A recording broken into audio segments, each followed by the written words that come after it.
शेतकरी मित्रांनो, ह्या प्लॉटवरती आपण 35 दिवसाचा असताना आपण एक व्हिडिओ घेतला होता की सेटिंग व्यवस्थित होत नाहीये. आपल्यासोबत शेतकरी स्वतः आहेत. सर, तुमचं नाव काय? संजय चंद्रकांत कोटगे. सर, तुमचं गाव कोणतं? सिंदगाव, तालुका कोणता? जिल्हा उस्मानाबाद. शेतकरी मित्रांनो, यांच्या प्लॉटचं काय अडचण होते की यांचा प्लॉट खूप वाढला होता. मी शेतकऱ्यांना वारंवार सांगतो की जे काही तुम्ही वॉटर सोल्युबल यूज करता ते चांगल्या कंपनीचं यूज करा, जेणेकरून तुमच्या प्लॉटमध्ये काही अडचण येणार नाही. आणि शेतकऱ्यांना विचारू, सर, ज्यावेळेस मी प्लॉटमध्ये आलो होतो त्यावेळेस तुमच्या प्लॉटमध्ये एवढा माल होता का? नाही, माल कुठंतरी एक लागला होता.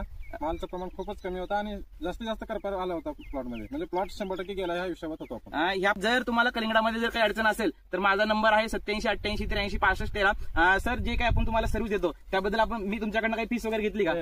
आम्ही आणि मला खूप सारे शेतकरी विचारतात की सर तुमची फीस वगैरे काय आहे का? आम्ही कुठल्याही फीस वरती काम करत नाही. जर आपल्या सर, तुम्ही इतर शेतकऱ्यांना काय सांगाल की आपण जे गायडन्स देतो किंवा ते शेतकऱ्याच्या सोयीस्कर आहे का? नाही, एकदम सोयीस्कर आहे. आणि जे तुमच्या गायडन्समुळे जे केलं आज आम्ही त्या तुमच्या गायडन्समुळे सक्सेस आहे, नाहीतर प्लॉट पूर्ण काढून टाकायच्या हिशोबात होतो.